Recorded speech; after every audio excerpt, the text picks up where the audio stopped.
tout le monde, bienvenue à Radio P52, votre rendez-vous de balado-diffusion web, un produit du Québec, de Québec, yes!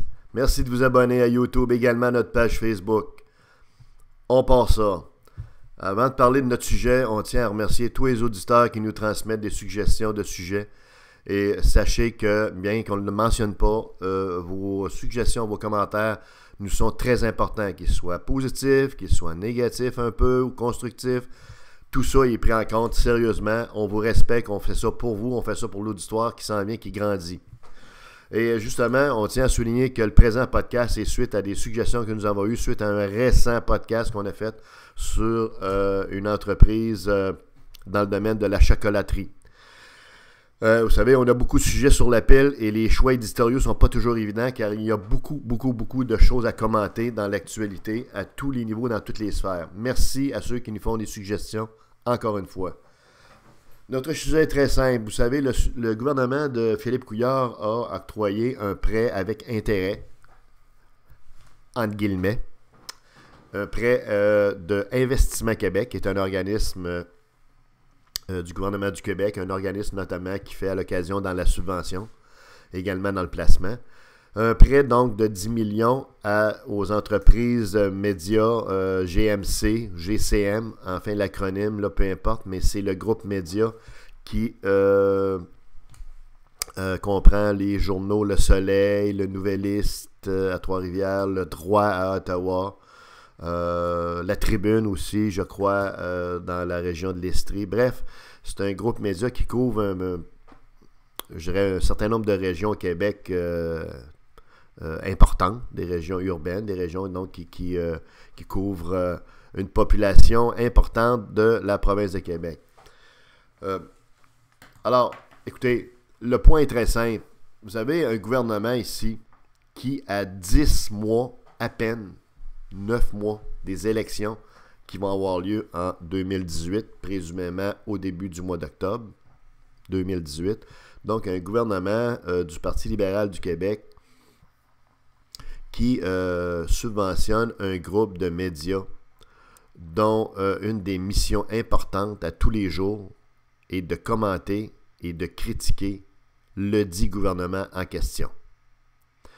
Alors, vous avez donc un gouvernement qui prend 10 millions dans ses mains, qui le donne dans les mains des dirigeants du groupe média en question, M. Cochon et son conseil exécutif, son conseil d'administration, et qui, par la suite, s'attend peut-être à avoir un peu moins de sucre cassé sur son dos par le fait même. Ce n'est pas dit comme ça. On ne veut pas prêter de mauvaises intentions au Parti libéral du Québec. On sait sans tache, blanc comme neige, et d'une intégrité exemplaire.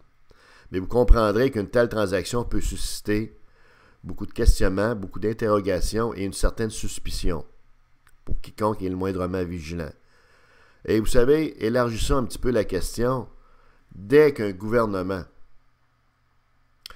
donne de l'argent, sous quelque condition que ce soit, à un groupe de médias écrits ou électroniques, il y a lieu d'être préoccupé. Pour des raisons évidentes. Que les médias doivent conserver une indépendance totale. On sait que c'est naïf un peu, entre parenthèses, là, on se le dit entre nous autres, là, à la gang, mais tout de même, les groupes médias doivent garder, les médias écrits et électroniques, garder une indépendance la plus totale, la plus stricte possible face au gouvernement qui dirige les affaires publiques, pour des raisons qui n'ont pas besoin d'être expliquées. Or, là, on est devant une situation qui est très préoccupante parce qu'on aura beau dire ce qu'on veut.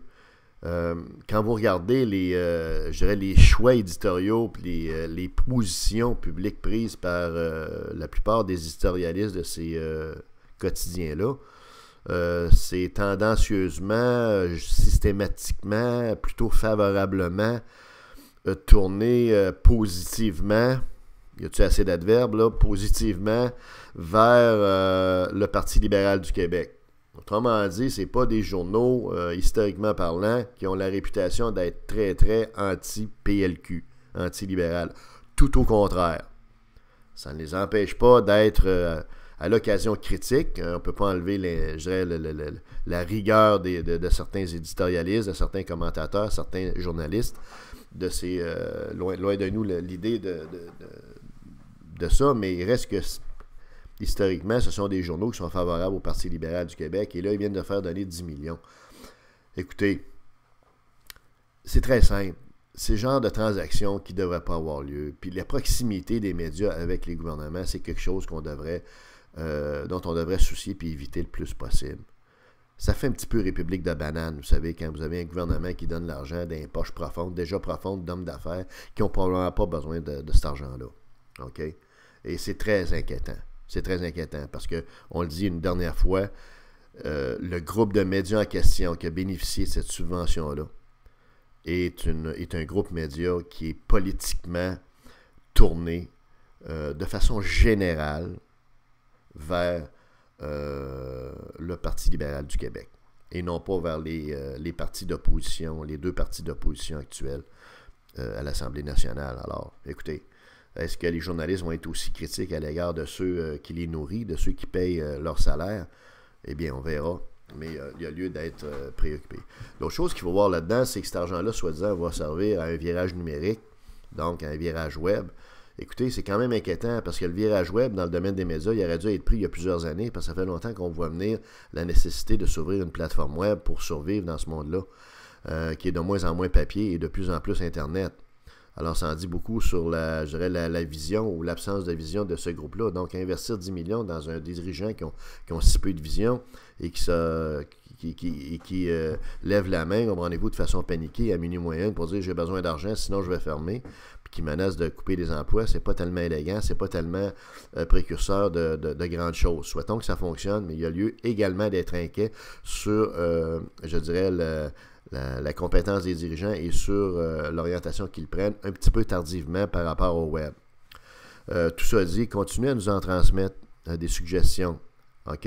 Via des commentaires à YouTube également, via notre courriel.